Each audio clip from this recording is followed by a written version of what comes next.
बंदी छोड़ सतगुरु रामपाल जी परमेश्वर जी की जय हो।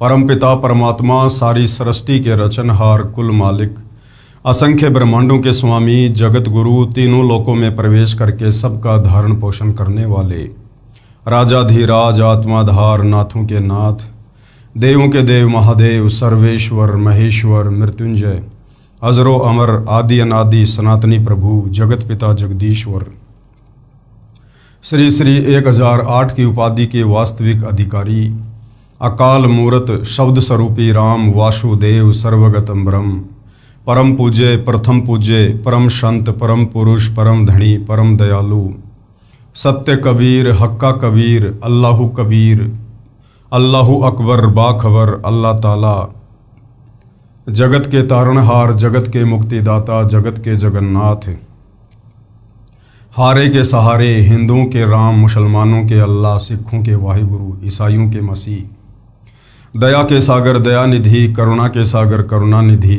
स्वयंभू परिभू संकट मोचन कष्टहरण मंगल करण दुख भंजन अविगत कबीर निर्विकार निर्विषम परमात्मा अलय अलेख सतगुरु आदि अनादि सतगुरु असली मर्यादा पुरुषोत्तम असली राम असली कृष्ण असली घनश्याम असली मुरारी राजाओं के राजा महाराजाओं के महाराजा शहंशाहों के शहंशाह सम्राटों के सम्राट भगवानों के भगवान अल्लाहों के अल्लाह प्रभुओं के प्रभु मसीहाओं के मसीह सच्चे वाहिगुरु बाबाओं के बाबा पीरों के पीर सेठों के सेठ जगत सेठ सावलसा सेठ सर्वगुण संपन्न अनंत कोटि कलाओं के स्वामी अनंत कोटि ब्रह्मांडों के नायक योगियों में महायोगी ध्यानियों में महाध्यानी सिद्धों में परम सिद्ध ज्ञानियों में तत्वज्ञानी ब्रह्मज्ञानी महाज्ञानी परम ज्ञानी सर्वश्रेष्ठ ज्ञानी विज्ञानी युवा कबीर समरथ कबीर असमवात अमित ओजा सच्चे रहनुमा करीम अल्लाह सुबहान अल्लाह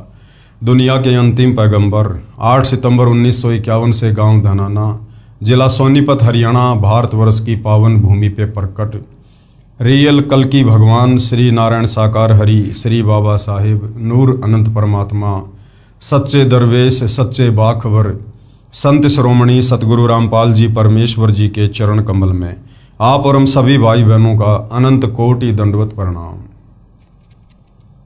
सत्साई भाई और बहनों, बहुत बड़ी दया बहुत बड़ी मेहर पूज्य गुरुदेव भगवान की परमेश्वर रामपाल जी की, जिनके शुभ आशीर्वाद से विशेष आशीर्वाद से उन्हीं के सत्संगों के संग्रह के ऊपर बन चुकी पवित्र आध्यात्मिक पुस्तक कबीर बड़ा या कृष्ण के ऊपर वीडियो बनाने की श्रृंखला जारी है। इसी श्रृंखला में आज हमारा ये 21वें नंबर का वीडियो है और इस पवित्र पुस्तक के प्रत्येक वीडियो से हिंदू समाज से जुड़े भाई बहनों को अध्यात्म के विषय में भक्ति मार्ग के विषय में शास्त्र अनुकूल साधना के विषय में सब कुछ जानने और समझने को मिल रहा है। ये पवित्र पुस्तक कबीर बड़ा या कृष्ण पवित्र हिंदू धर्म के चारों वेद पवित्र गीता जी और 18 पुराणों के ज्ञान से परिपूर्ण है। यदि आपने निष्पक्ष होकर धैर्य के साथ रुचि लेकर इस पवित्र पुस्तक को पढ़ लिया और समझ लिया तो आप अपने आत्मा का कल्याण करवा सकते हैं और अपने आने वाली पीढ़ियों का उद्धार का मार्ग भी खोल सकते हैं।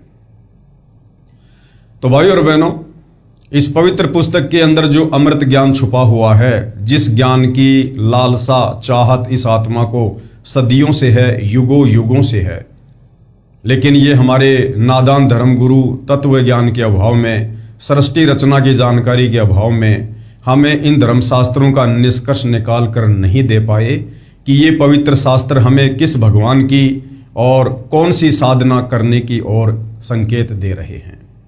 अब दया हुई है परमपिता परमेश्वर जी की, साक्षात कबीर देव सतलोक से चलकर धरती पर प्रकट हुए हैं तत्वदर्शी संत के रूप में और आज सारे विश्व को आत्म कल्याण के लिए शास्त्र अनुकूल साधना और तत्व ज्ञान दे रहे हैं।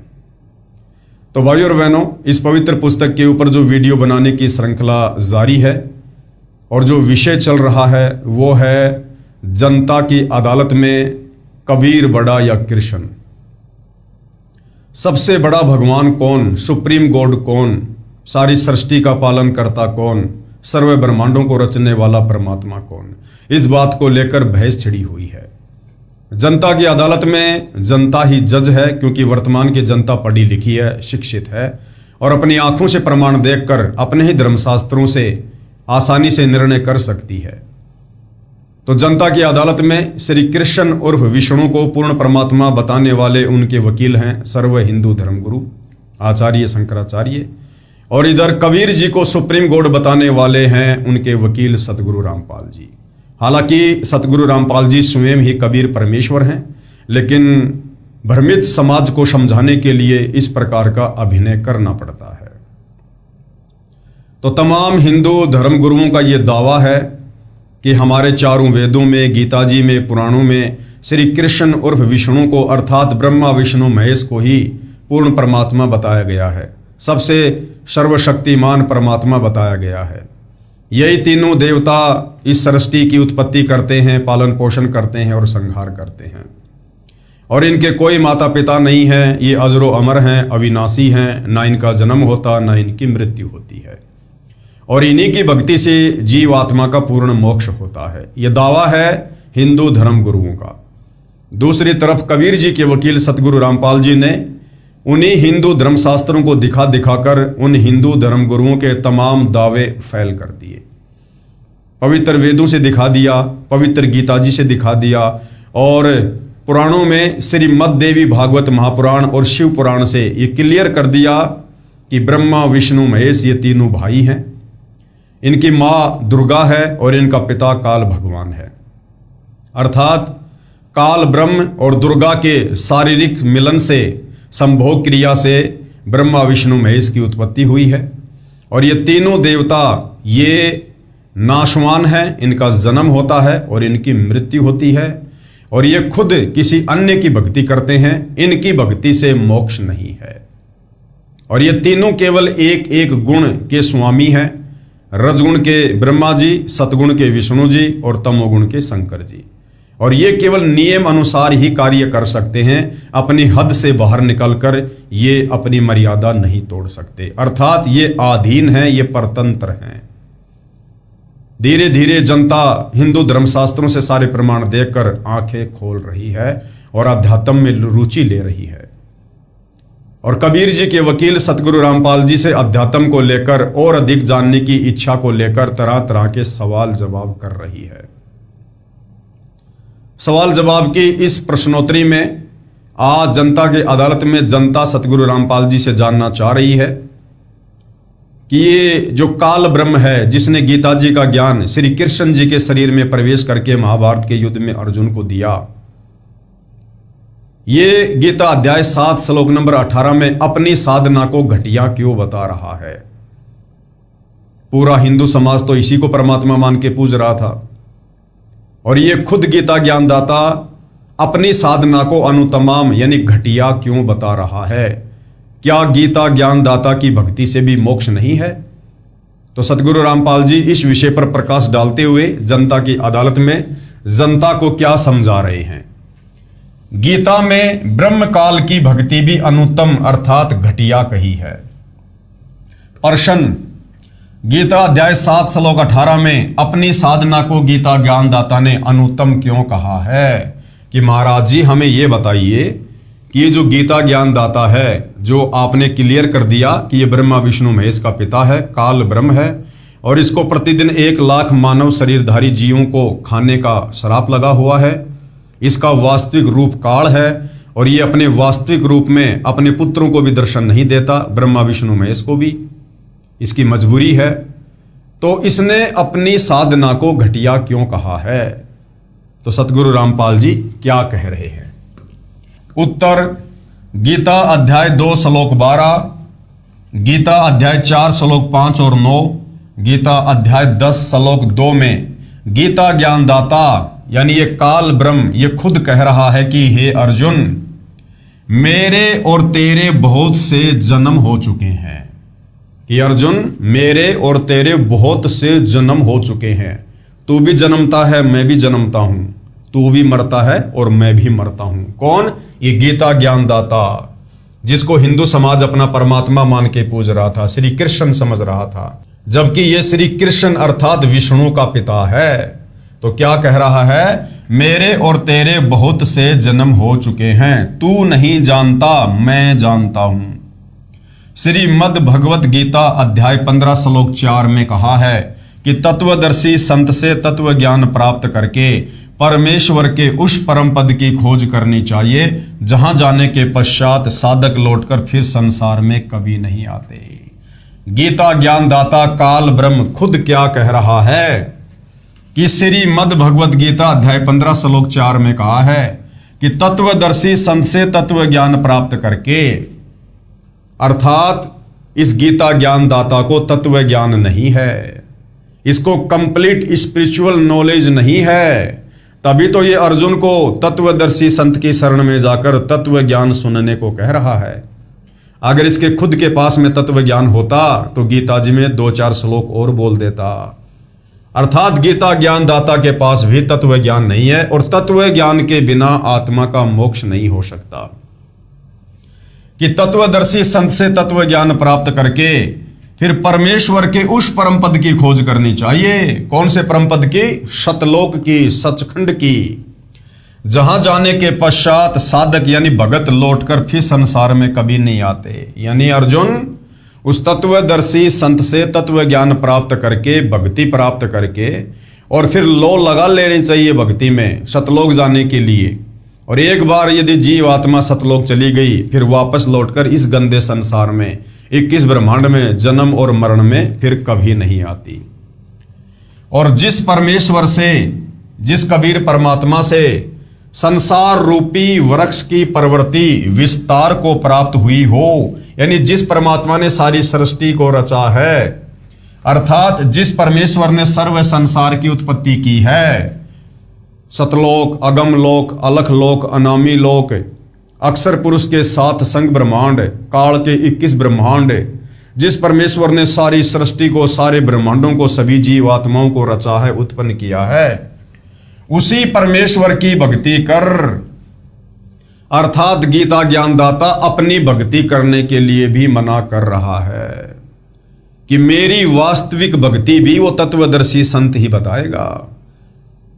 मेरी भक्ति का पूर्ण लाभ भी तत्वदर्शी संत के बताए अनुसार भक्ति करने से प्राप्त होगा। अर्थात गीता ज्ञानदाता क्लियर कर रहा है कि उस तत्वदर्शी संत के बताए अनुसार उस पूर्ण परमेश्वर की भक्ति करनी चाहिए। तो ना ही तो गीता ज्ञानदाता को तत्व ज्ञान है और ना ही गीता ज्ञानदाता सुप्रीम गॉड है। अगर यही सर्व श्रेष्ठ परमात्मा होता तो फिर अपने से अन्य उस परमेश्वर की शरण में जाने के लिए अर्जुन को क्यों कह रहा है। फिर गीता अध्याय 18 श्लोक 62 में गीता ज्ञानदाता ने कहा है कि हे अर्जुन, तू सर्व भाव से उस परमेश्वर की शरण में जा।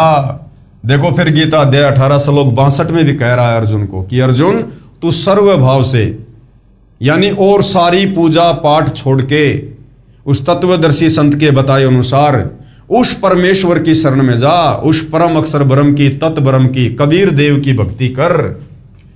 उस परमेश्वर की कृपा से ही तू परम शांति तथा सनातन परम धाम को प्राप्त होगा, यानी तेरा पूर्ण मोक्ष होगा, तू सतलोक को जाएगा। हे धर्मदास, जब तक जन्म मरण रहेगा तब तक परम शांति नहीं हो सकती। और इस काल के लोक में जन्म और मरण ये हार्ड एंड फास्ट रूल है, अटल नियम है। जन्म और मृत्यु, ये काल खुद जन्म लेता है और मरता है, तो बाकी जीवों की क्या औकात जो अमर हो जाएंगे। अमर हो सकते हैं यदि तत्वदर्शी संत की शरण में आकर आजीवन मर्यादा में रहकर भक्ति करके मोक्ष करवा लिया, तो फिर सतलोक में जाकर हम सदा सदा के लिए अमर हो जाएंगे। जब तक जन्म और मरण रहेगा तब तक परम शांति नहीं हो सकती और न ही सनातन परम धाम प्राप्त हो सकता। वास्तव में परम गति उसको कहते हैं जिसमें जन्म मरण सदा के लिए समाप्त हो जाए, जो ब्रह्म साधना से कभी नहीं हो सकती, यानी काल की साधना से जन्म मरण कभी समाप्त नहीं हो सकता। इसलिए गीता अध्याय 7 श्लोक 18 में गीता ज्ञानदाता ने, इस काल ब्रह्म ने, ब्रह्मा विष्णु महेश के पिता ने, दुर्गा के पति ने बताया है कि जो ज्ञानी आत्मा है मेरे विचार में सब नेक हैं, परंतु वे सब मेरी अनुत्तम यानी घटिया गति में ही लीन है। जो ज्ञानी आत्मा हैं, जिन्होंने वेदों को पढ़ा और वेदों को पढ़ के निष्कर्ष निकाल लिया, जैसा भी उनके समझ में आया कि ये ओम मंत्र है जाप करने का, है ये काल का, लेकिन इसको पूर्ण परमात्मा का मानकर उन ज्ञानी आत्माओं ने जी जान से भक्ति की पूर्ण मोक्ष प्राप्ति के लिए। लेकिन ये ओम मंत्र तो काल का है। अंत में वो ब्रह्मलोक में चले गए और ब्रह्मलोक में गए हुए प्राणी गीता अध्याय 8 श्लोक 16 के अनुसार फिर जन्म और मरण में आते हैं। तो ये काल ब्रह्म कह रहा है गीता अध्याय 7 श्लोक नंबर 18 में कि अर्जुन, ये ज्ञानी आत्मा है तो उदार, ये अच्छी है, नेक है, ये समर्पित हो गए बेचारे परमात्मा पाने के लिए, लेकिन ये मेरी वाली घटिया साधना में लगे रहे। मेरी वाली साधना को, मेरे ओम मंत्र को ये परमात्मा का मंत्र मानकर बेचारे लगे रहे, जिस कारण से ये भी मोक्ष प्राप्त नहीं कर पाते और अंत में इनको भी ब्रह्मलोक से वापस आकर जन्म और मरण में पड़ना पड़ता है, क्योंकि वे मेरी यानी ब्रह्म की भक्ति कर रहे हैं। ब्रह्म की साधना का ओम मंत्र है, इससे ब्रह्मलोक प्राप्त होता है। गीता अध्याय 8 श्लोक 16 में स्पष्ट है कि ब्रह्मलोक में गए हुए साधक भी पुनः लौटकर संसार में आते हैं, इसलिए उनको परम शांति नहीं हो सकती, सनातन परम धाम प्राप्त नहीं हो सकता, यानी काल की साधना से परम गति नहीं हो सकती। वेदों में वर्णित साधना से परमात्मा प्राप्ति नहीं होती, क्योंकि इन 4 वेदों में केवल ब्रह्म तक की साधना है, और जो 5वां वेद है, सूक्ष्म वेद है, जिसको परमात्मा खुद आकर बोलता है, उस 5वें वेद से आप और हमारी परम गति होगी। जब उस 5वें वेद के ज्ञान को बताने वाला परमात्मा कबीर देव खुद तत्वदर्शी संत के रूप में धरती पर प्रकट होता है, और उस समय यदि हम उनकी शरण में जाकर आजीवन मर्यादा में रहकर भक्ति करते हैं तो फिर हमारी परम गति होती है, हमारा जन्म मरण समाप्त होता है। तो काल की साधना से क्या होता है? ओम नाम की कमाई से कुछ सिद्धियां प्राप्त हो जाती हैं, जिसके द्वारा ऋषिजन चमत्कार करके किसी को हानि करके प्रसिद्ध हो जाते हैं। अंत में पाप के भागी होकर 84 लाख प्रकार के प्राणियों के शरीरों में कष्ट उठाते रहते हैं। इसलिए ब्रह्म साधना से होने वाली गति अर्थात उपलब्धि अनुत्तम है, यानी घटिया है। अब आगे बताया गया है कि ब्रह्म साधक का क्या चरित्र है, यानी काल की भक्ति करने वाले का, काल की साधना करने वाले का चरित्र बताया जा रहा है कि वो किस प्रकार से कभी भी कुछ न कुछ गलतियां कर देता है काल प्रेरणा से। क्यों? क्योंकि काल की भक्ति करने के चलते वो काल के ही अधीन होता है, यानी उस साधक का रिमोट इस काल ब्रह्म के हाथ में होता है। ये काल ब्रह्म जैसा चाहे उस साधक को नाच नचाता है। तो ब्रह्म साधक का चरित्र, ऋषि चुनक द्वारा मानधाता के विनाश की कथा प्रसंग। गीता ज्ञानदाता ब्रह्म ने गीता अध्याय 7 श्लोक 16 और 17 में बताया है कि मेरी भक्ति 4 प्रकार के भगत करते हैं। सबसे पहले कौन? आरत। आरत का मतलब कौन होता है? जो संकट निवारण के लिए भक्ति करते हैं, जो वेद मंत्रों के आधार से केवल अपने कष्ट निवारण के लिए भक्ति करते हैं, उनको कहते हैं आर्त साधक। दूसरा है अर्थार्थी, यानी धन लाभ के लिए जो वेदों को पढ़कर और केवल धन प्राप्ति के लिए भक्ति करते हैं, उनको कहते हैं अर्थार्थी। तीसरे नंबर पर है जिज्ञासु, जो ज्ञान प्राप्त करके वक्ता बन जाते हैं। और चौथा है ज्ञानी, जो केवल मोक्ष प्राप्ति के लिए भक्ति करने वाले हैं। इनमें से 3 को छोड़कर, यानी अर्थार्थी, आर्त और जिज्ञासु, काल ने तीनों को रिजेक्ट कर दिया। और चौथा जो ज्ञानी है उसके विषय में काल कह रहा है, इनमें से 3 को छोड़कर चौथे ज्ञानी को अपना पक्का भगत गीता ज्ञानदाता ने बताया है। पेश है गीता अध्याय 7 श्लोक 16 और 17 की फोटोकॉपियां। गीता अध्याय 7 श्लोक 16 की फोटोकॉपी। चतुर्विधा, यानी 4 प्रकार के साधक, भजनते यानी भजते हैं, माम यानी मुझे, जना, सुकृतिन अर्जुन, आरत जिज्ञासु, अर्थार्थी ज्ञानी, चय भरत वर्षभ। हे भरत वंशियों में श्रेष्ठ अर्जुन, उत्तम कर्म करने वाले अर्थार्थी, आर्त, जिज्ञासु और ज्ञानी, ऐसे 4 प्रकार के भगत जन मुझको भजते हैं, यानी मेरी भक्ति करते हैं। फिर आगे देखिए गीता अध्याय 7 श्लोक नंबर 17 की फोटोकॉपी। तेसाम ज्ञानी नित्य युक्त है एक भक्ति विशिष्टे प्रिय ही ज्ञानिनः अत्ते थ्रम अहम च मम प्रिय। अब क्या कहा है कि वो चौथा जो ज्ञानी है वो मुझे प्रिय है और मैं उसको प्रिय हूं। उनमें नित्य मुझ में एक ही भाव से स्थित अनन्य प्रेम भक्ति वाला ज्ञानी भगत अति उत्तम है, क्योंकि मुझको तत्व से जानने वाले ज्ञानी को मैं अत्यंत प्रिय हूं और वह ज्ञानी मुझे अत्यंत प्रिय है। क्योंकि वो जो ज्ञानी भगत होता है वो बेचारा ना कोई वक्ता बनने की चाहत रखता है, ना कोई धन कमाने की चाहत रखता है, ना कोई अपना संकट निवारण चाहता है। वो चाहता है कि किसी प्रकार से मेरा जन्म और मरण, ये मेरा रोग कट जाए, मुझे परम गति प्राप्त हो जाए। उसके लिए वो अपने घर परिवार शरीर आदि की चिंता ना करके और वेदों का निष्कर्ष निकाल कर अपनी बुद्धि स्तर से ओम नाम को सर्वश्रेष्ठ मंत्र परमात्मा का मान के और वो आत्म कल्याण के लिए भजन करता है। तो काल कहता है कि वो जो अनन्य भाव से यानी केवल सर्व भाव से जो मुझ काल की ओम नाम के साथ में साधना करता है बिना किसी जिज्ञासा के निष्काम भाव से, वो ज्ञानी भगत मुझे प्रिय है। ज्ञानी की विशेषता क्या बताई है? ज्ञानी वह होता है जिसने जान लिया कि मनुष्य जीवन केवल मोक्ष प्राप्ति के लिए ही प्राप्त होता है। उसको यह भी ज्ञान होता है कि पूर्ण मोक्ष के लिए केवल एक परमात्मा की भक्ति करनी चाहिए। पूर्ण मोक्ष के लिए केवल एक ही परमात्मा की भक्ति करनी चाहिए, अन्य किसी और की नहीं। यानी व्यभिचारणी भक्ति इस मार्ग में नहीं चलती है। व्यभिचारणी भक्ति का मतलब होता है अपने एक इष्ट के साथ अन्य की भी पूजा करना। उसको यह भी ज्ञान होता है कि पूर्ण मोक्ष के लिए केवल एक परमात्मा की भक्ति करनी चाहिए। अन्य देवताओं जैसे रजगुण ब्रह्मा जी, सतगुण विष्णु जी तथा तमगुण शिव जी की भक्ति से पूर्ण मोक्ष नहीं होता। उन ज्ञानी आत्माओं को गीता अध्याय 4 श्लोक 34 तथा यजुर्वेद अध्याय 40 मंत्र 10 में वर्णित तत्वदर्शी संत न मिलने के कारण है। अब वो ज्ञानी आत्मा भाई और बहनों क्यों मार खा गई? क्योंकि उनको तत्वदर्शी संत नहीं मिला। कौन तत्वदर्शी संत? जिसका जिक्र गीता जी और वेदों में है। उन ज्ञानी आत्माओं को गीता अध्याय 4 श्लोक 34 तथा यजुर्वेद अध्याय 40 मंत्र 10 में वर्णित तत्वदर्शी संत ना मिलने के कारण उन्होंने वेदों से स्वयं निष्कर्ष निकाल लिया कि ब्रह्म समर्थ परमात्मा है, कि यह काल ही समर्थ भगवान है और ओम इसकी भक्ति का मंत्र है। इस साधना से ब्रह्म लोक प्राप्त हो जाता है, यही मोक्ष है। इसलिए वो बेचारे ज्ञानी भी धोखा खा जाते हैं।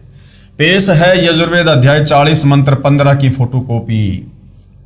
ये देखिएगा, ये श्लोक आप जियों के सामने है भाई और बहनों। वायु अनिलम अमृतम थेदम भस्मांतरम शरीरम ओम कृत्युषमर किल्वेशमर और कृत्युषमर।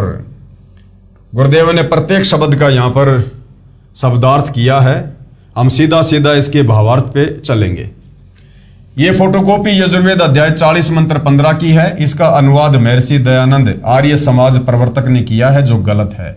इसके मूल पाठ में स्पष्ट किया है कि ओम कृत्युषमर किल्वेशमर और कृत्युम समर, यानी ओम नाम का जाप कार्य करते करते हुए करो, विशेष कसक के साथ सुमरण करो और मानव जन्म का मुख्य उद्देश्य मानकर सुमरण करो।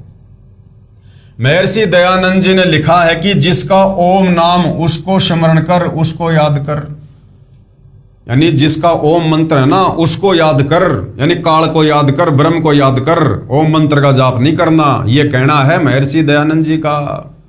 अर्थात इन्होंने वेदों के अर्थों का अनर्थ किया है। महर्षि दयानंद जी ने लिखा है कि जिसका ओम नाम है उसको सुमर, यानी उसको याद कर।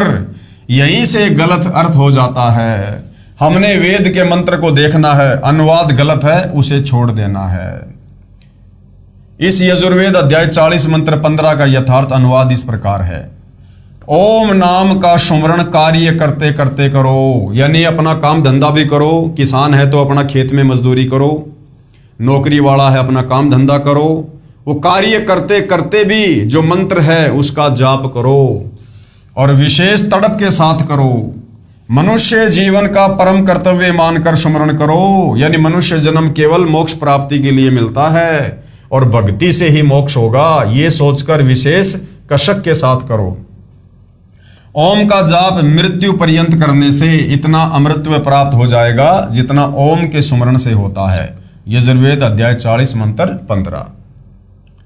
ज्ञानी आत्माओं ने परमात्मा प्राप्ति के लिए हठ योग किया, एक स्थान पर बैठकर घोर तप किया तथा ओम नाम का जाप किया, क्योंकि उनको गाइड करने वाला तत्वदर्शी संत उनको नहीं मिला, जिस कारण से वो मनमाना आचरण करने लग जाते हैं। जबकि वेदों व गीता में हठ करने, घोर तप करने वाले मूर्ख, दंभी तथा राक्षस बताए हैं। गीता अध्याय 3 श्लोक 4 से 9, गीता अध्याय 16 श्लोक 17 से 20 तथा गीता अध्याय 17 श्लोक 1 से 6। बताता हूं इनको हठयोग करने की प्रेरणा कहां से हुई। ये जो ज्ञानी हैं या ये जितने भी जो काल उपासक हैं, इनको ओम नाम के साथ साथ में तप करने की प्रेरणा कहां से हुई। श्री देवी पुराण गीता प्रेस गोरखपुर से प्रकाशित सचित्र मोटा टाइप के 3रे स्कंद में लिखा है कि ब्रह्मा जी ने अपने पुत्र नारद को बताया कि जिस समय मेरी उत्पत्ति हुई, ब्रह्मा जी खुद कह रहा है कि मेरी भी उत्पत्ति हुई है, जबकि हमारे नादान धर्मगुरु श्री ब्रह्मा जी को सृष्टि का कर्ता, सृष्टि का उत्पत्ति कर्ता, प्रजापति ना जाने क्या क्या संज्ञा देते हैं कि सब ब्रह्मा जी से उत्पन्न हुए हैं, ब्रह्मा जी का कोई जन्म नहीं हुआ। जबकि ब्रह्मा जी खुद स्वीकार करते हैं कि बेटा नारद, मेरी उत्पत्ति कमल के फूल पर हुई। श्री ब्रह्मा जी ने अपने पुत्र नारद को बताया कि जिस समय मेरी उत्पत्ति हुई मैं कमल के फूल पर बैठा था। आकाशवाणी हुई कि तप करो तप करो, मैंने 1000 वर्ष तप किया। अब उस समय तक तो ब्रह्मा जी ने वेदों की शक्ल भी नहीं देखी थी।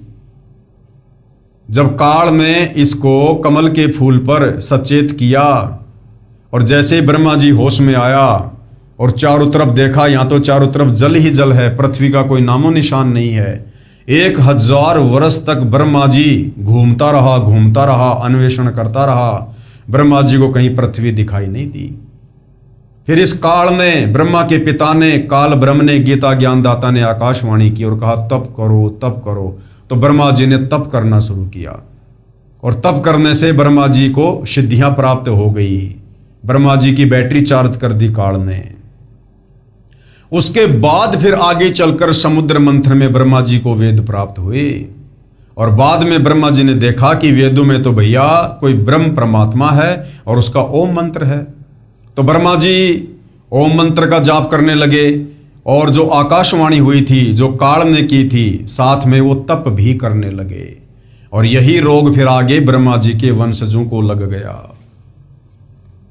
तो क्या बताया ब्रह्मा जी ने नारद को कि बेटा नारद, श्री ब्रह्मा जी ने अपने पुत्र नारद को बताया कि जिस समय मेरी उत्पत्ति हुई, यानी मेरा जन्म हुआ, मैं होश में आया, मैं कमल के फूल पर बैठा था। आकाशवाणी हुई कि तप करो, मैंने 1000 वर्ष तक तप किया। पेश है गीता अध्याय 3 श्लोक 4 और 9 की फोटोकॉपियां। ये देखिएगा। न करणाम अनार मंभात नैष्क्रम्य पुरुष अश्नुते न च सन्न्यसनात एवं सिद्धिम समाधि गच्छति। ये देखिएगा। परंतु किसी भी मार्ग के अनुसार कर्मों का स्वरूप से त्यागने की आवश्यकता नहीं है, क्योंकि मनुष्य न तो कर्मों का आरंभ किए बिना निष्कर्मता को यानी योग निष्ठा को प्राप्त होता है और न कर्मों के केवल त्यागने मात्र से सिद्धि यानी सांख्य निष्ठा को ही प्राप्त होता है। आगे देखिए गीता अध्याय 3 श्लोक नंबर 5 की फोटोकॉपी है। ये श्लोक भाई और बहनों आप जियों के सामने है, आप जी पढ़ सकते हैं। हम सीधा सीधा इसके हिंदी अनुवाद पे चलेंगे। निसंदेह कोई भी मनुष्य किसी भी काल में क्षण मात्र भी बिना कर्म किए नहीं रहता, क्योंकि सारा मनुष्य समुदाय प्रकृति जनित गुणों द्वारा परवश हुआ कर्म करने के लिए बाध्य किया हुआ है। प्रकृति जनित गुणों द्वारा, ये प्रकृति कौन है? ये दुर्गा है। ये ब्रह्मा विष्णु महेश दुर्गा के पुत्र हैं। प्रकृति जनित यानी इस प्रकृति के माध्यम से, ये प्रकृति कौन? दुर्गा, काल की पत्नी। काल और दुर्गा के संयोग से, शारीरिक मिलन से ब्रह्मा विष्णु महेश की उत्पत्ति हुई है। और उसके बाद में इस काल ने तीनों पुत्रों को एक एक गुण से युक्त कर दिया। रजगुण से ब्रह्मा को, सतगुण से विष्णु को, तमोगुण से शंकर को। और पूरे प्राणी समुदाय को, सभी जीवों को इन्हीं तीन गुणों के अंतर्गत बांध दिया। यानी ब्रह्मा विष्णु महेश के माध्यम से, तीनों गुणों के प्रभाव से ये काल यहाँ पर अपनी सृष्टि चला रहा है। तो प्रकृति जनित यानी दुर्गा के द्वारा उत्पन्न तीनों गुणों द्वारा, यानी ब्रह्मा विष्णु महेश के द्वारा परवश हुआ कर्म करने के लिए बाध्य किया जाता है। गीता अध्याय 3 श्लोक 6 की फोटोकॉपी। श्लोक आप जियों के सामने है। हम सीधा सीधा इसकी हिंदी अनुवाद पे चलेंगे। जो मूढ़ बुद्धि मनुष्य समस्त इंद्रियों को हठपूर्वक ऊपर से रोककर मन से उन इंद्रियों के विषयों का चिंतन करता रहता है, वह मिथ्याचारी अर्थात दंभी कहा जाता है। गीता अध्याय 3 श्लोक 7 की फोटोकॉपी। किंतु हे अर्जुन, जो पुरुष मन से इंद्रियों को वश के अनासक्त हुआ समस्त इंद्रियों द्वारा कर्म योग का आचरण करता है, वही श्रेष्ठ है। आगे देखिए गीता अध्याय 3 श्लोक 8 की फोटोकॉपी। तो शास्त्र विहित कर्तव्य कर्म कर, यानी शास्त्रों में जो भक्ति करने के लिए कहा है तो केवल वही भक्ति कर, क्योंकि कर्म न करने की अपेक्षा कर्म करना श्रेष्ठ है, तथा कर्म ना करने से तेरा शरीर निर्वाह भी नहीं सिद्ध होगा। यानी भक्ति भी कर और साथ में अपना काम धंधा भी कर। गीता अध्याय 3 श्लोक 9 की फोटोकॉपी। यज्ञ के निमित्त किए जाने वाले कर्मों से अतिरिक्त दूसरे कर्मों में लगा हुआ ही ये मनुष्य समुदाय कर्मों से बंधता है। यानी जो भक्ति कर्म करने चाहिए उसके अलावा हम जो कर्म करेंगे वो हमारे बंधन का कारण बनता है। इसलिए हे अर्जुन, तू आसक्ति से रहित होकर उस यज्ञ के निमित्त ही भली भांति कर्तव्य कर्म कर। उपरोक्त गीता अध्याय 3 के श्लोक 4 और 9 में कहा है कि मनुष्य समुदाय प्रकृति यानी दुर्गा जनित यानी दुर्गा देवी से उत्पन्न तीनों गुण ब्रह्मा रजगुण, विष्णु सतगुण तथा शिव तमगुण जीव को कर्म करने के लिए बाध्य करते हैं, जिस कारण से कोई भी जीव किसी समय में भी कर्म किए बिना नहीं रह सकता। जो मूर्ख ढोंग करके एक स्थान पर बैठकर साधना करते दिखाई देते हैं, वे तन हट करते हैं, यानी हट योग करके तप करते हैं। मन से अन्य बातों को चिंतन करते रहते हैं, वे दंभी कहे जाते हैं। इसके बजाय मन को ज्ञान से रोककर अपने कर्म करते हुए साधना करना श्रेष्ठ है। कर्म ना करने यानी एक स्थान पर आसन विशेष पर बैठकर तप आदि करने की अपेक्षा कर्म करते हुए साधना करना श्रेष्ठ है। हे अर्जुन, यदि कर्म न करेगा, एक स्थान पर बैठ गया तो तेरा निर्वाह कैसे चलेगा। यज्ञ यानी धार्मिक अनुष्ठानों के निमित्त किए जाने वाले कर्मों के अतिरिक्त दूसरे कर्मों में लगा हुआ मनुष्य समुदाय कर्मों से बंधता है, यानी भक्ति तथा सत्संग व सेवा दान आदि ना करके अन्य कर्म करने से मानव को कर्म बांधते हैं, यानी जन्म मरण के चक्कर में डालते हैं। इसलिए हे अर्जुन, तू धार्मिक अनुष्ठान व भक्ति के निमित्त कर्तव्य कर्म कर, घोर तप मत कर। यानी गीता जी तो तप करने के लिए मना कर रही है, और हमारे जितने भी साधु संत महात्मा ऋषि थे वो ओम नाम के साथ में तप किया करते थे। तो ये तप की बीमारी इस काल ब्रह्म ने ब्रह्मा जी के माध्यम से सबको लगा रखी है। पेश है गीता अध्याय 16 श्लोक 17 से 20 की फोटोकॉपियां। वे अपने आप को ही श्रेष्ठ मानने वाले घमंडी पुरुष धन और मान के मद से युक्त होकर केवल नाम मात्र के यज्ञों द्वारा पाखंड से शास्त्र विधि रहित यजन करते हैं। गीता अध्याय 16 श्लोक 18 की फोटोकॉपी। अहंकार, बल, घमंड, कामना और क्रोध आदि के परायण और दूसरों की निंदा करने वाले पुरुष अपने और दूसरों के शरीर में स्थित मुझ अंतर्यामी से द्वेष करने वाले होते हैं।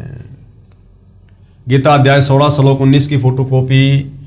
उन द्वेष करने वाले पापाचारी और क्रूर कर्मी नराधमों को मैं संसार में बार बार आसुरी योनियों में ही डालता हूं। यानी तप करने वालों को यह काल कह रहा है कि मैं राक्षस योनि में डालता हूं, आसुरी योनियों में, नीच योनियों में। गीता अध्याय 16 श्लोक 20 की फोटोकॉपी। आसुरीम योनिन आपन्ना मूढ़ा जन्मनि जन्मनि माम अप्राप्य एवं कौन्ते तत् यान्ति अधमाम गतिम। हे अर्जुन, वे मूढ़ मुझको न प्राप्त होकर ही जन्म जन्म में आसुरी योनि को प्राप्त होते हैं, फिर उससे भी अति नीच गति को प्राप्त होते हैं, अर्थात घोर नरकों में पड़ते हैं। उपरोक्त गीता अध्याय 16 श्लोक 17 से 20 में बताया है कि जो शास्त्र विधि त्याग कर मनमाना आचरण करते हैं। सीधी सीधी बात है भाइयों और बहनों, जो व्यक्ति गीता अध्याय 4 श्लोक 34 के अनुसार तत्वदर्शी संत की शरण में आकर भक्ति नहीं करते हैं, वो व्यक्ति शास्त्र विधि को त्याग कर मनमाना आचरण कर रहे हैं। वो चाहे किसी भी धर्म का कोई भी सर्वश्रेष्ठ धर्म गुरु क्यों ना हो। और सीधा सीधा अर्थ यह है कि वर्तमान में इस धरती पर सतगुरु रामपाल जी को अपना सतगुरु धारण ना करके कोई भी धर्मगुरु, कोई भी व्यक्ति मंदिर, मस्जिद, चर्च, गुरुद्वारे किसी भी देश में, पृथ्वी के किसी भी कोने पर जो भी भक्ति कर रहा है वो शास्त्र विधि को त्याग के मनमाना आचरण है। वे अपने आप चुनी हुई भक्ति साधना करते हैं। जैसे हमारे हिंदू धर्मगुरु अपने मनमुखी मंत्र जाप बना लेते हैं, राधे राधे श्याम मिला दे, हरे राम हरे कृष्णा, जय जय राम सीताराम, ओम नमो भागवते वासुदेवाय नमः। तो वो अपने आप ही अपनी साधना को चुन लेते हैं काल प्रेरणा से और अपने अनुयायियों को दे देते हैं, जिस कारण से वो भी नरक में और उनके भगत भी नरक में। वे अपने आप चुनी हुई भक्ति साधना करते हैं। वे अपने आप को ही श्रेष्ठ मानने वाले घमंडी पुरुष शास्त्र विधि रहित भक्ति करते हैं। ये जितने भी धर्मगुरु हैं सारे के सारे घमंडी हैं, घमंडी, क्योंकि काल प्रेरणा से शास्त्र विरुद्ध साधना कर रहे हैं। अब इनको जो लाभ मिल रहा है, जो महिमा मिल रही है, ये महिमा और लाभ इनको अपने किसी पूर्व मनुष्य जन्म में की गई सत भक्ति के कारण वर्तमान में मिल रही है। यानी पहले इन्होंने कभी किसी जन्म में पूर्ण परमात्मा की शरण में आकर दान धर्म करके जो अपनी आध्यात्मिक बैटरी चार्ज की थी, उसका फल ये वर्तमान में मनुष्य जन्म प्राप्त करके भोग रहे हैं। लेकिन वर्तमान में ये शास्त्र विरुद्ध साधना कर रहे हैं और फिर भी इनको लाभ हो रहे हैं, तो ये सोच रहे हैं कि हम जो कर रहे हैं बस वो सर्वश्रेष्ठ है। इसी धोखे में काल इनको डाल के रखता है। मेरी बात ना मानकर मेरे से द्वेष करने वाले होते हैं। उन द्वेष करने वाले यानी मनमाना आचरण करने वाले, पाप कर्म करने वाले पापाचारी, यानी जो शास्त्र विधि को त्याग के मनमाना आचरण करता है, समझो पाप कर रहा है।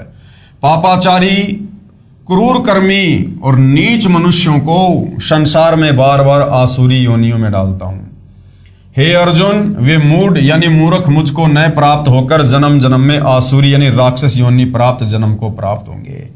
आज ये हमारे धर्मगुरु, साधु संत, महात्मा, ऋषि, मंडलेश्वर, आचार्य, शंकराचार्य, आज ये सब शास्त्र विधि को त्याग के मनमाना आचरण कर रहे हैं। और यदि समय रहते इन्होंने अपने हाथ खड़े नहीं किए और सतगुरु रामपाल जी की शरण में आकर शास्त्र अनुकूल साधना नहीं की, तो गीता जी के अनुसार अगले जन्मों में ये काल इनको आसुरी योनियों में डालेगा, जन्म जन्म आसुरी योनियों में। फिर उससे भी अधमाम यानी अति नीच गति को प्राप्त होते हैं, भूत प्रेत बनेंगे, फिर नरक में जाएंगे। विचार गीता में स्पष्ट है कि जो एक स्थान पर बैठकर घोर तप करते हैं वे मूर्ख राक्षस व्यक्ति हैं, घोर नरक में गिरते हैं, नीच योनियों को प्राप्त होते हैं। आप जी ने श्री देवी पुराण के प्रथम स्कंद के अध्याय 4 में पढ़ा कि श्री विष्णु जी घोर तप कर रहे थे। श्री विष्णु जी ने कहा है कि मैं तप करता रहता हूं, फिर राक्षसों को मारता हूं, कभी अवसर मिला तो लक्ष्मी के साथ सुखपूर्वक समय बिताने का सौभाग्य प्राप्त होता है। गीता जी में तप करने वालों को मूर्ख यानी नराधम नीच मनुष्य राक्षस कहा है। अब बताओ श्री विष्णु जी क्या हैं? श्री विष्णु जी खुद स्वीकार कर रहे हैं श्री देवी पुराण में कि मैं तो घोर तप करता हूं, और गीता जी मना कर रही है कि जो व्यक्ति घोर तप करते हैं वो तो मनुष्यों में नीच हैं। तो देख लो भाई और बहनों, श्री विष्णु जी को कितना ज्ञान है अध्यात्म के विषय में। अगर गीता ज्ञान दाता श्री कृष्ण उर्फ विष्णु होता तो क्या श्री विष्णु को इस बात का नहीं पता कि गीता जी में तो जो तप करते हैं उनको नीच की संज्ञा दी है, फिर विष्णु जी खुद क्यों तप करते हैं? अर्थात ये गीता जी का ज्ञान श्री कृष्ण उर्फ विष्णु ने नहीं, बल्कि श्री कृष्ण जी के शरीर में प्रेत की भांति प्रवेश करके इस काल ब्रह्म ने बोला है। श्री विष्णु जी तप करने में लगे रहते हैं। इससे यह भी सिद्ध होता है कि श्री कृष्ण जी को गीता ज्ञान का कै ख भी पता नहीं था।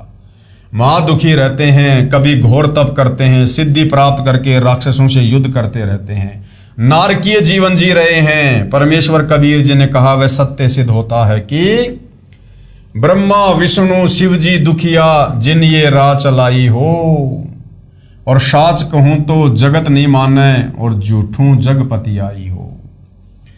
अब आपके श्री कृष्ण उर्फ श्री विष्णु जी ही गलत साधना करते हैं तो आप उनके पुजारियों का क्या हाल होगा? आपको यथार्थ भक्ति का ज्ञान नहीं है। और आगे पढ़ें गीता अध्याय 17 श्लोक 1 से 6 में। अब धर्मदास जी की आंखें फटी की फटी रह गई सारे प्रमाण देखकर। जैसे गीता अध्याय 16 श्लोक 23-24 में कहा है कि जो साधक शास्त्र विधि को त्याग कर अपनी इच्छा से मनमाना आचरण करते हैं, जैसे धर्मदास भी शास्त्र विधि को त्याग कर अपनी इच्छा से अपने गुरु के कहे अनुसार मनमाना आचरण करने के लिए ही मथुरा में आया हुआ था। उनको न तो कोई सुख की प्राप्ति होती है, न उनको सिद्धि प्राप्त होती है, यानी कोई कार्य सिद्ध नहीं होता, ना उनकी कोई गति यानी मुक्ति होती है। इसलिए अर्जुन, शास्त्रों में वर्णित विधि से साधना कर, चारों वेद और गीता जी जो बता रहे हैं वही भक्ति कर, और फिर तत्वदर्शी संत मिलने के बाद जैसा तत्वदर्शी संत तुझे निर्देशित करे केवल वैसी ही भक्ति कर। अध्याय 16 में कुल 24 श्लोक हैं। इसके पश्चात अध्याय 17 प्रारंभ हो जाता है, जिसके श्लोक नंबर 1 से 6 में इसी से संबंधित प्रसंग है। अर्जुन ने गीता अध्याय 17 श्लोक 1 में प्रश्न किया कि हे कृष्ण, क्योंकि अर्जुन को तो श्री कृष्ण ही बोलता दिखाई दे रहा था, इसलिए कृष्ण कह रहा है, जबकि श्री कृष्ण जी के शरीर में वो काल प्रवेश था। ये जो मनुष्य शास्त्र विधि त्याग कर श्रद्धा युक्त होकर देव आदि यानी देवी देवताओं की पूजा करते हैं, उनकी स्थिति कौन सी है? सात्विक, राजसी या तामसी? गीता ज्ञान देने वाले ने बताया कि उनकी भक्ति तो शास्त्र विधि त्याग कर मनमाना आचरण ही है, परंतु वे अपने अपने स्वभाव अनुसार भक्ति के लिए इष्ट चुनते हैं। जो अच्छे स्वभाव के यानी जो सात्विक हैं वे देवताओं की पूजा करते हैं। गीता अध्याय 7 श्लोक 12 से 15 तथा 20 से 23 में देवताओं के पुजारियों को राक्षस स्वभाव को धारण किए हुए मनुष्यों में नीच दूषित कर्म करने वाले मूर्ख कहा है। देवताओं की पूजा शास्त्र विधि त्याग कर मनमाना आचरण होने से व्यर्थ बताई है, नहीं करनी चाहिए, क्योंकि गीता जी मना कर रही है देवी देवताओं की पूजा करने के लिए, ब्रह्मा विष्णु महेश की पूजा करने के लिए। जो यक्षों की पूजा करते हैं वे राजस गुण से युक्त हैं, तथा जो भूत प्रेत और पितरों को पूजते हैं, जैसे ये श्राद्ध वगैरह निकालना, उनका स्वभाव तामस गुण युक्त होता है। जो साधक जन शास्त्र विधि से रहित घोर तप को तपते हैं वे दम्भी अहंकारी व्यक्ति शरीर में स्थित मुझे तथा अन्य प्राणियों यानी कमल चक्रों में ब्रह्मा विष्णु शिव गणेश व दुर्गा देवी आदि को, मुझको यानी काल ब्रह्म को भी दुखी करने वाले हैं। उन अज्ञानियों को असुर यानी राक्षस स्वभाव के जान। पेश है गीता अध्याय 17 श्लोक 1 से 6 की फोटोकॉपी। हे कृष्ण, जो मनुष्य शास्त्र विधि को त्याग कर श्रद्धा से युक्त हुए देव आदि का पूजन करते हैं, उनकी स्थिति फिर कौन सी है? सात्विक है अथवा राजसी या तामसी? आगे देखिएगा गीता अध्याय 17 श्लोक 2 की फोटोकॉपी। मनुष्यों की वह शास्त्रीय संस्कार से रहित केवल स्वभाव से उत्पन्न श्रद्धा सात्विकी और राजसी तथा तामसी ऐसे तीनों प्रकार की ही होती है, उसको तू मुझसे सुन। गीता अध्याय 17 श्लोक 3। हे भारत, सभी मनुष्यों की श्रद्धा उनके अंतःकरण के अनुरूप होती है। यह पुरुष श्रद्धामय है, इसलिए जो पुरुष जैसी श्रद्धा वाला है वह स्वयं भी वही है। गीता अध्याय 17 श्लोक 4 की फोटोकॉपी। सात्विक पुरुष देवों को पूजते हैं, राजस पुरुष यक्ष और राक्षसों को तथा अन्य जो तामस हैं यानी जो तमोगुणी मनुष्य हैं वे प्रेत और भूत गणों को पूजते हैं।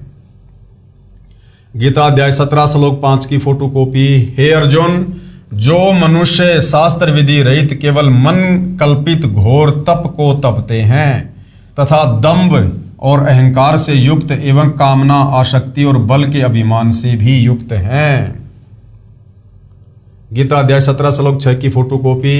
शरीर रूप से स्थित भूत समुदाय को और अंतःकरण में स्थित मुझ परमात्मा को भी कृष यानी दुखी करने वाले हैं, उन अज्ञानियों को तू आसुर स्वभाव वाले जान। यानी बाबा जी लोग जो ये धूना तपते हैं ना, जेठ के महीने में गर्मी में आग जला के बीच में बैठ जाते हैं, ये दम्भी घमंडी और अभिमानी और तामसी स्वभाव वाले बताए गए हैं। कबीर परमेश्वर जी ने कहा कि हे धर्मदास, ब्रह्मा जी को वेद तो बाद में सागर मंथन में मिले, उनको पढ़ा तो यजुर्वेद अध्याय 40 के मंत्र 15 में ओम नाम मिला, उसका जाप तथा आकाशवाणी से सुना हठयोग यानी घोर तप दोनों मिलाकर ब्रह्मा जी स्वयं करने लगे तथा अपने संतानों यानी ऋषियों को बताया। चारों वेदों तथा इन्हीं का निष्कर्ष श्रीमद् भगवद गीता में हठ करने घोर तप करने वालों को राक्षस, क्रूर कर्मी, नराधम यानी नीच व्यक्ति कहा है। अब सोचिए ब्रह्मा जी किस श्रेणी में है। गीता जी में हठ योग करना, तप करना मना है, उनको आसुर स्वभाव वाले मनुष्यों में नीच कहा है। और हमारे ब्रह्मा जी, हमारे विष्णु जी, हमारे शंकर जी, ये तीनों देवता तप करते हैं। तो सोचिए भाई और बहनों, ये किस कैटेगरी में है।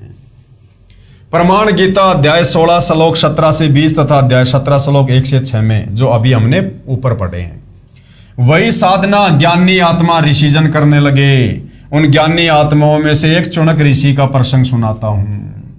यानी काल ब्रह्म के जो साधक हैं उनका क्या चरित्र है, जिससे आपके प्रश्न का सटीक उत्तर मिल जाएगा। एक चुनक नाम का ऋषि था। कौन था? चुनक नाम का ऋषि था।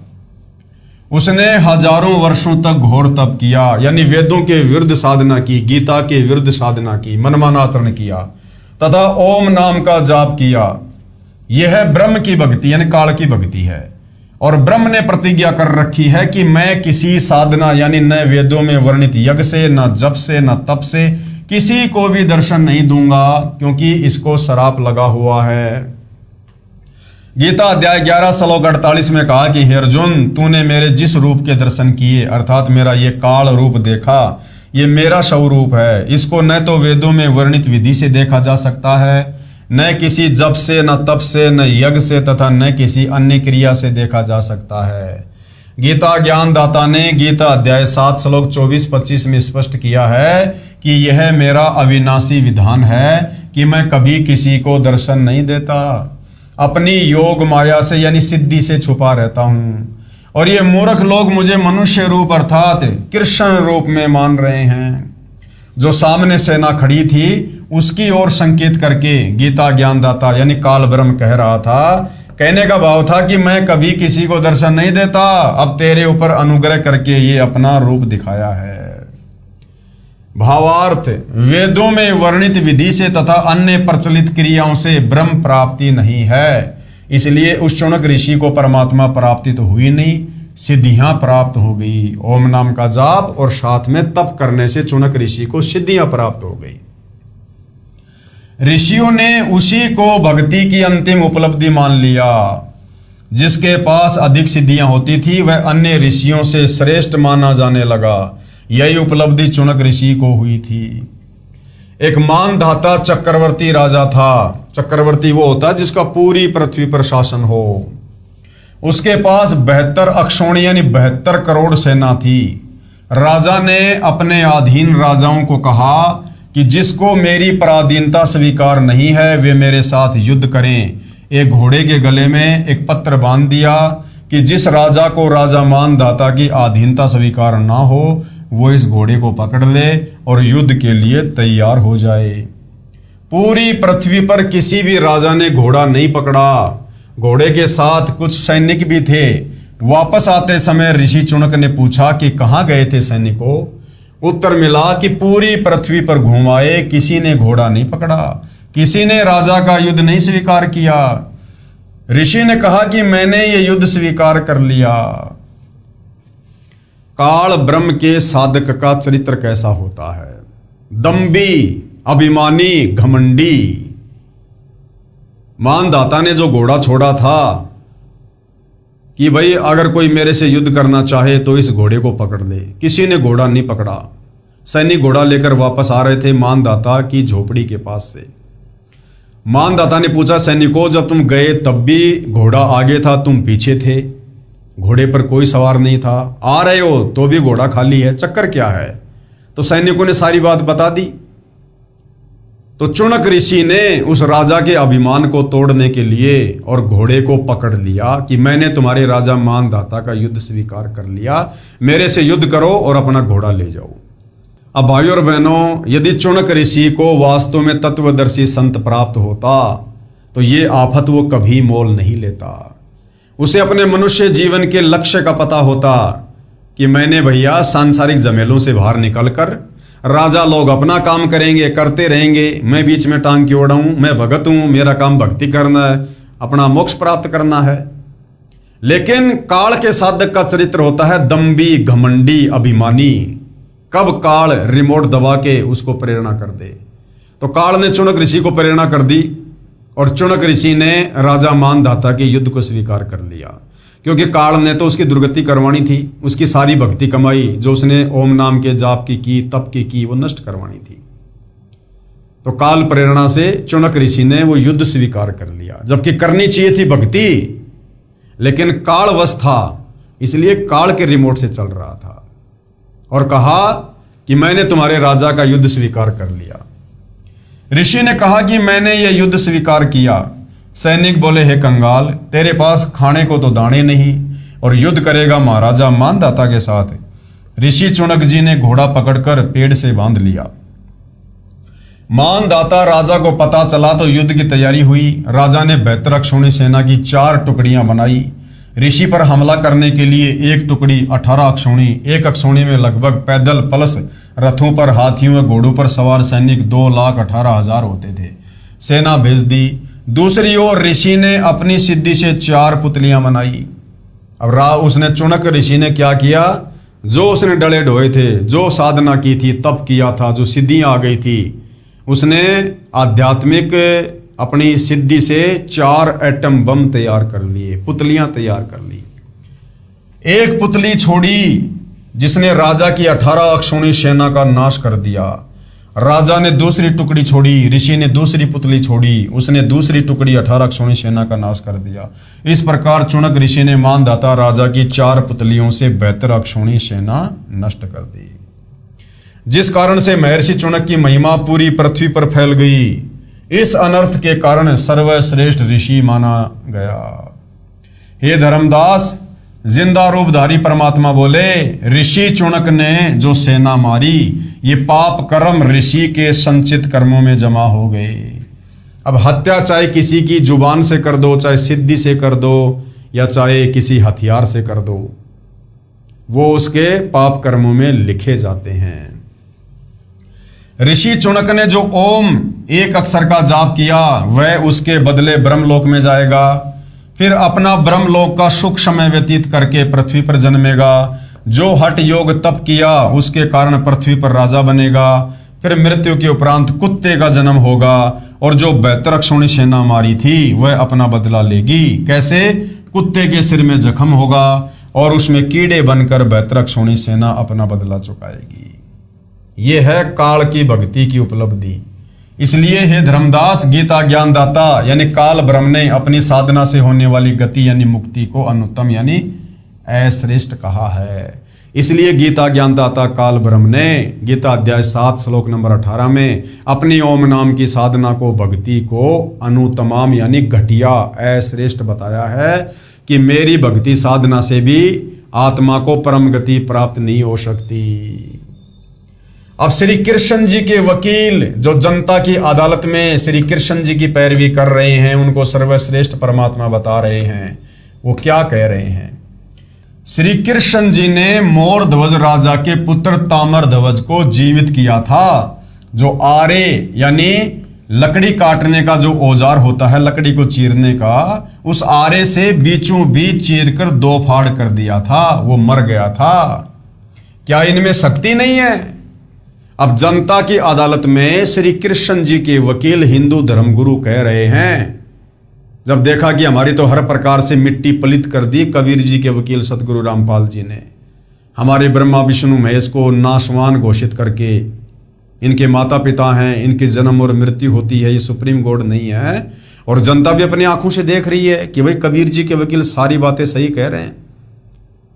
तो अपनी बेइज्जती होती देखकर अंत में श्री कृष्ण जी के वकील हिंदू धर्म गुरुओं ने अंत में एक दाव खेला कि हमारे श्री कृष्ण जी ने राजा मोर ध्वज के बेटे तामर ध्वज को और बीचों बीच आरे से चीरकर शरीर के 2 भाग करके जो मर चुका था फिर वापस उसको जोड़ के जीवित कर दिया। तो क्या श्री कृष्ण जी में शक्ति नहीं है क्या? ये भगवान नहीं है क्या? तो कबीर जी के वकील सतगुरु रामपाल जी भोली भाली जनता का किस प्रकार से ज्ञान आधार से समाधान कर रहे हैं कि भैया मैंने कब कहा कि इनमें शक्ति नहीं है, मैंने कब कहा कि ये भगवान नहीं है। इनमें शक्ति भी है, ये भगवान भी हैं, लेकिन इनकी शक्तियां सीमित है और ये केवल अपने अपने क्षेत्र के भगवान हैं, ये कंप्लीट भगवान नहीं हैं। तो राजा मोर ध्वज के पुत्र तामर ध्वज को चीरकर श्री कृष्ण जी ने क्यों जीवित कर दिया, इसके पीछे का कारण क्या था? और श्री कृष्ण जी महाभारत के युद्ध में मारे गए अपने सगे भांजे अभिमन्यु को जीवित क्यों नहीं कर पाए? मोर ध्वज के बेटे तामर ध्वज को तो चीर के जीवित कर दिया श्री कृष्ण ने, लेकिन महाभारत के युद्ध के समय चक्रव्यूह में श्री कृष्ण जी का खुद का सगा भांजा सुभद्रा का बेटा, क्योंकि सुभद्रा श्री कृष्ण जी की बहन थी, जब सुभद्रा का बेटा यानी अर्जुन का बेटा अभिमन्यु चक्रव्यूह में मारा गया था, सुभद्रा रो रही थी, अर्जुन रो रहा था। सुभद्रा अपने भाई श्री कृष्ण से प्रार्थना कर रही थी कि हे केशव अपने भांजे को जीवित कर दो, आपने तो मोर ध्वज के बेटे तामर ध्वज को भी जीवित कर दिया था, तो श्री कृष्ण जी अपने सगे भांजे अभिमन्यु को जीवित क्यों नहीं कर पाए? अब जनता असमंजस में पड़ गई कि भाई बात तो सही है, अगर श्री कृष्ण जी ने तामर ध्वज को जिंदा कर दिया तो अपने भांजे को भी जीवित कर सकते थे, लेकिन क्यों नहीं किया? क्या कारण था, क्यों नहीं कर पाए? अब भाई और बहनों, इस विषय में भोली भाली जनता का समाधान सतगुरु रामपाल जी तत्व ज्ञान आधार से कर रहे हैं। इस विषय में भाई और बहनों हम अगले वीडियो में विशेष तौर पर चर्चा करेंगे। तो धीरे धीरे जनता की अदालत में जनता अध्यात्म से परिचित होती जा रही है और भक्ति मार्ग में रुचि ले रही है और अच्छे से भक्ति मार्ग पर लगने के लिए दृढ़ होकर सतगुरु रामपाल जी से हर प्रकार से अपना समाधान करवा रही है। तो भाई और बहनों, अगला विषय होगा हमारा कि श्री कृष्ण जी किस स्तर के भगवान हैं और ये कितने समर्थ हैं, ये क्या कर सकते हैं और क्या नहीं कर सकते हैं, और इनसे ऊपर सुप्रीम कोर्ट कबीर देव क्या कर सकता है। इस विषय पर हम अगले एपिसोड में चर्चा करेंगे। तब तक पूज्य गुरुदेव भगवान हम सबको आज्ञा दें, आशीर्वाद दें, सद्बुद्धि दें, हमारा मार्गदर्शन करें। बंदी छोड़ सतगुरु रामपाल जी परमेश्वर जी की जय हो।